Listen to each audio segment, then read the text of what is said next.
I'll always be loving. Hey. Yo, what's up, guys? It's Sean, ladies and gentlemen. Welcome back to the Wolf Lair. This time, something a little bit different. You guys, in part 2 of the missed messages, I asked you guys if you wanted to hear a little article that I wrote called "The Voice of the Voiceless." Holy crap! I can't speak English when I'm in front of a camera. This I wrote back, I want to say in 2016, 2017, that time frame when I was actually in school, in high school, at the actual high school itself, before I ended up getting suspended from that school for doing something really stupid and transferring over to the secondary school where I ended up graduating from. So, this article, The Voice of the Voiceless, was actually put in a newspaper, and if I can really quickly find it, I will, in post, I will put it about here, possibly, or it will more than likely take up the whole screen. I am, of course, going to edit out my name, due to personal privacy, you know. A lot of you guys do know my actual name is Aaron. My government name is Aaron. So, yeah, I'll probably leave in Aaron, just for you guys, well, so you guys know. It's actually me, and I'm not trying to take credit for someone else. So, yeah, enough talking, guys. If you guys saw it, then you guys saw it. I'll more than likely only leave it in for just a few seconds, unless you want to pause it, then you can read it. It's word for word exactly what I have. I'm 99% sure. I might have tweaked the actual docs afterwards, after I published it in the newspaper, due to me rereading this so many times to other people. I might have found spelling errors and grammar. So, yeah, let's get into it, guys. So, this, ladies and gentlemen, is The Voice of the Voiceless by, of course, ya boy. The victims are beaten down by words and sometimes fists. Bullying happens to many kids. They slowly shut down, trying to keep away from people because they are afraid of being beaten down again. They slowly lose hope of someone hearing their silent screams of "help me, please." They slowly lose the will to ask for help and choose to take the bullying. They need some help but are afraid to ask. If you see or hear of someone being bullied, you are their voice. Use it by asking them if they are okay. Then help them up and go with them to tell an adult. You are the voice of the beaten victims who have no voice to use because they have lost hope. The victims need someone to use the voice they have to stand up against bullying, because even I lost my voice due to bullying at a different school. No one stood up for me, so I, after years of being bullied, have found my voice. I stand up against bullying because I know I have a voice. You do too. We are the voice of the voiceless. Before you lose your voice, use it to stand up and to help those who have lost theirs. You are the voice of the voiceless. So, yeah, ladies and gentlemen, very, very short. I have goosebumps after reading that. Yeah, you guys can't tell because I have long sleeves, and yes, I do have my Nico hoodie on, because it was the only hoodie I had near me. So, yeah, again, I wrote this back in like 2016, 2017, all, well, editing all, but the actual year that I wrote it and got it published in the newspaper, because it was within just a month of writing it to me getting into the paper. So, yeah, I honestly, I don't know how each and every one of you guys will take this little message, but take it however you want to take it. In all honesty, wrote this very, very vague. I wasn't targeting a specific person, group, um, and I ended up putting myself um, out there, and I told you a little bit about my backstory, me being bullying and losing my voice. For you guys wondering what happened, well, anything and everything. I got bullied about hair color, being bisexual, um, about my aunt's passing. I was bullied about my height because back then I was actually extremely short. Um, I'm I was bullied about being really skinny and underweight. Um, Basically anything they could find, they bullied me about. I played football, I played basketball growing up, and I played trumpet. And that's another thing. Trumpet players tend to get bullied just because we have three buttons on our instrument. But people think it's so easy to play a trumpet. It's really not. Um, if you have a friend that plays a trumpet, ask them, can I try the trumpet?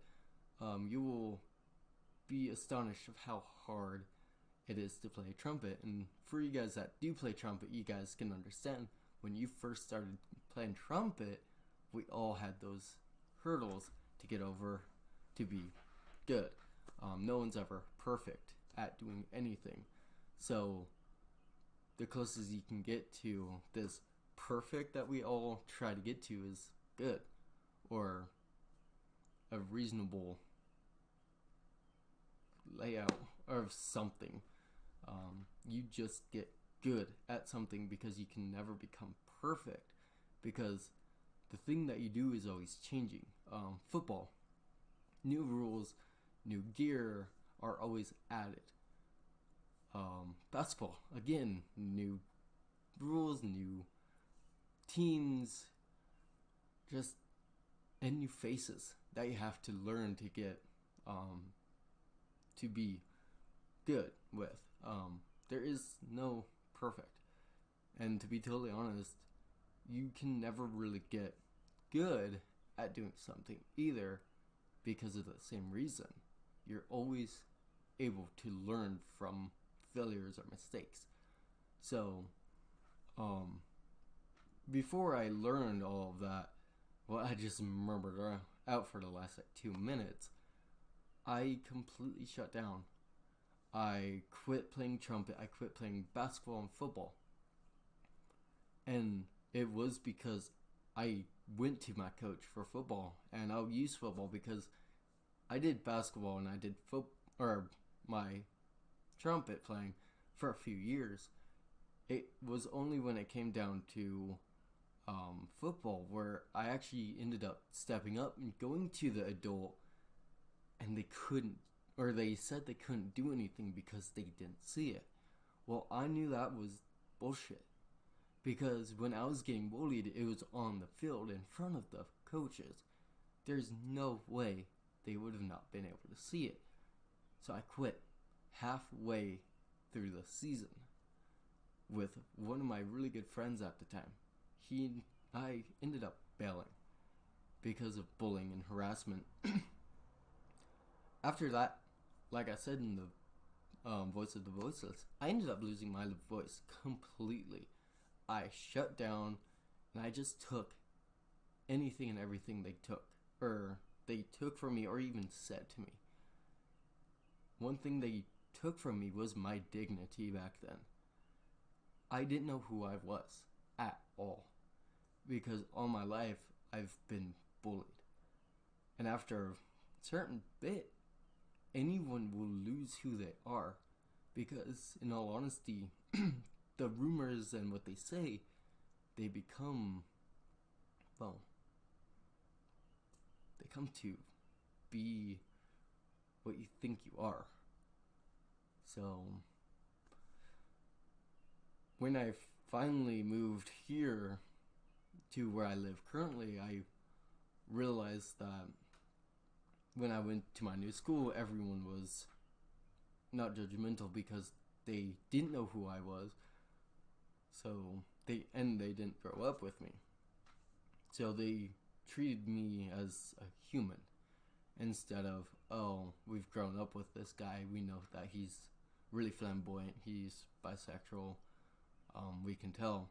These people, they just thought that's how I acted. And of course, it is.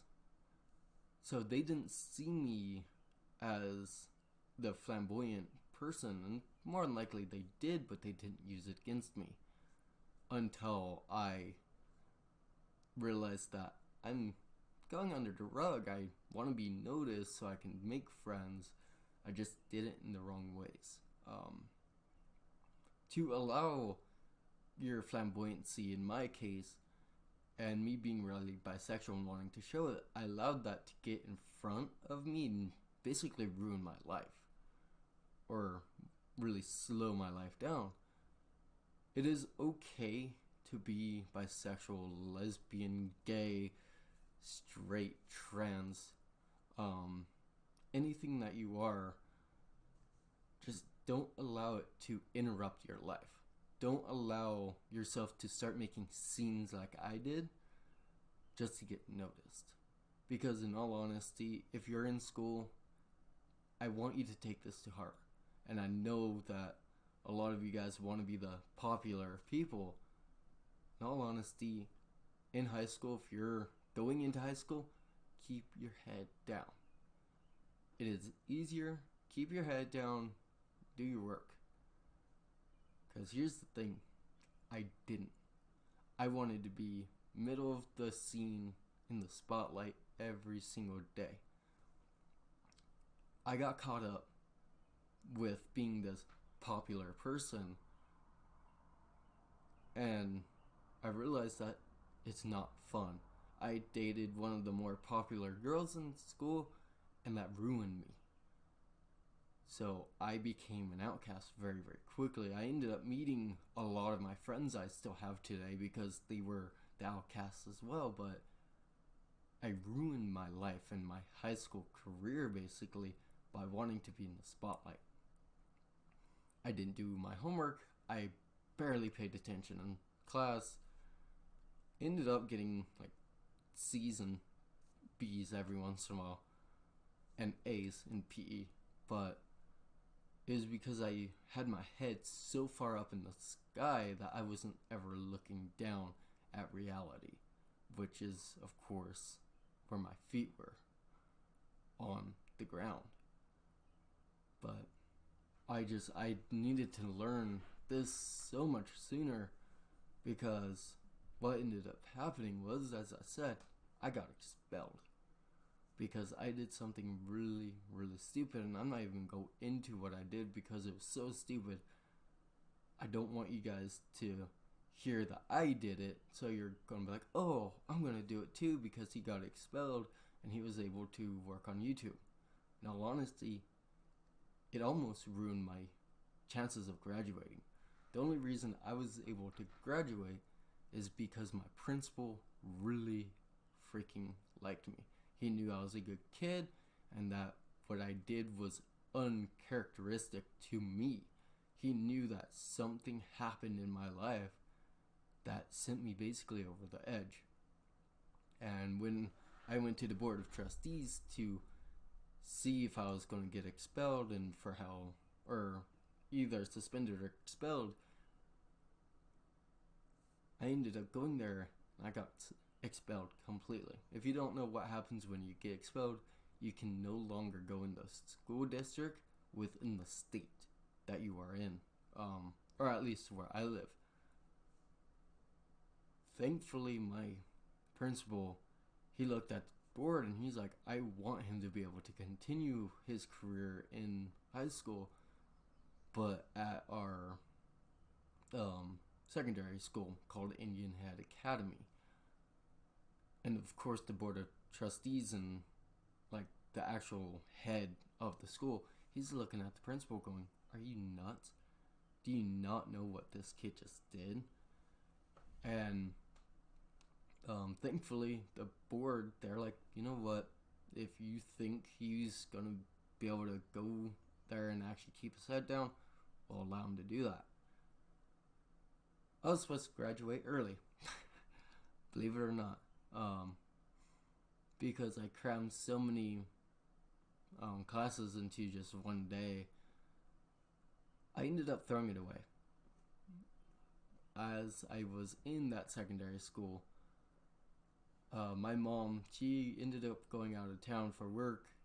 I ended up dropping out of school for 7 weeks. It was one of the dumbest mistakes I've ever made, is dropping out. So, if you're in the point of life, in middle school, high school, whatever grade level you are at, if you're thinking about dropping out, don't do it. It is not worth it, because, in all honesty, an, not a scholarship, but a diploma, that's more money on your paychecks, basically. That's all that is. And if you can make more money, the easier life you're going to have. You're going to be able to feed yourself easier. You're going to buy a house, a better car than those that don't have a diploma. So, I mean, even if you go for your GED, if that's even allowed where you're at, go for your GED. If you're so far behind that you don't think you can graduate, go for your GED. It's simple. It really is. I've had multiple friends do it.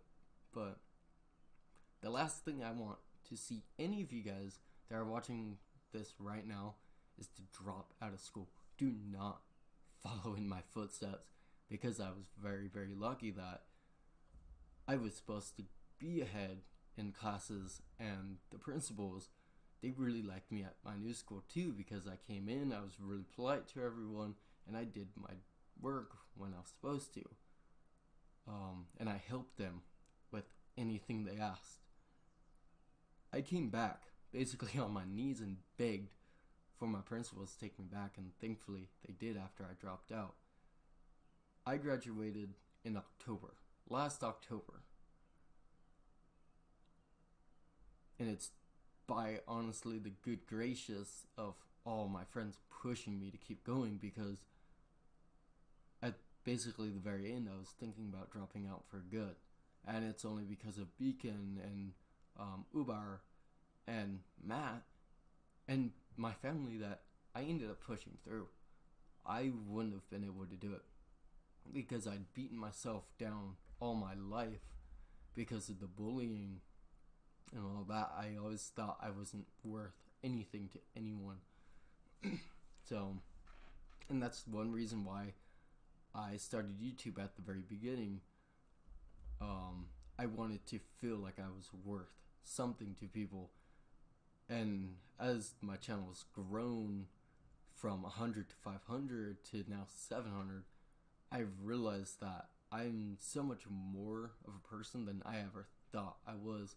I've helped so many people just by doing what I love to do, is helping people, talking with people, helping them through problems, gaming. And I've always liked to help people. As you can tell, I've wrote articles for papers just so people wouldn't feel like they were alone when it comes to bullying. And it's the same thing about suicide. At the time I'm recording this, I finished Missed Messages. And this is also the reason why I'm reading my article, is because Missed Messages and The Voice of the Voiceless, that was written by me many, many years before Missed Messages, it has a tie. And it's just because everyone goes through the same thing, basically, when it comes to bullying. You have to get up and get help. And you'll see in Missed Messages how my article and the game ties together. And it's honestly amazing, and I'll allow you guys to draw your own ties between my article and the game. Also, I want to point out one thing as well, and I'm going to have to go over here on to Discord, but for all of you guys that have been around the channel, you guys might remember the game You Left Me. and it's titled "The Story of Lost My Aunt, You Left Me." The game "You Lost Me" and "Missed Messages" are made by the same person, Angela Angela Ho, however you want to pronounce her last name. It's the same person, and it was really funny because I just now realized it because of watching Jacksepticeye. He pointed that out, and I went back to my "You Left Me" video, and it's basically the exact same art style. And I looked into "You Left Me," and it's the same person. So really cool that I didn't even notice or know that those two games were connected, but they were both about suicide, basically. So yeah, this video has gone long enough. It's actually longer than I was wanting this to be. I just honestly I wanted to take a little time to be able to rant and just kind of push forward that message that I want to bring to you guys, that basically you're not alone when it comes to bullying, your family not supporting you, suicide. You're not alone. You have me, you have everyone in the wolf lair. Dropping out of school. Suicide and dropping out of school are not answers. They are temporary. Well, dropping out of school is temporary. Suicide is something that you were just passing on your pain to everyone else in your life as your like family. You may hurt really bad right now, but when you take your life, if you do, your family will never be able to forgive themselves because they missed the messages that you are suicidal. Dropping out of school. You might hate school. I did too. Trust me. The thing is, I know each and every one of you guys can get through school. It's because you are strong enough to do it. If you are fighting through depression, family, and anything else in life, those fights are so much harder than school. Trust me, I've been there. I've fought through the battles. It might not be easy, but you have myself and you have the wolf lair. So, you guys, Discord link in the description. Come say hi. So, you guys, that was the voice of the voiceless by, of course, me. Okay, guys, I'll talk to you later. Promise. Bye. With that being said, guys, that's gonna be it for this one. Hope you guys enjoyed, and hopefully you learned something from this. If you did, leave a like, comment what you learned, and subscribe if you're new. Hope you guys enjoyed. Peace out.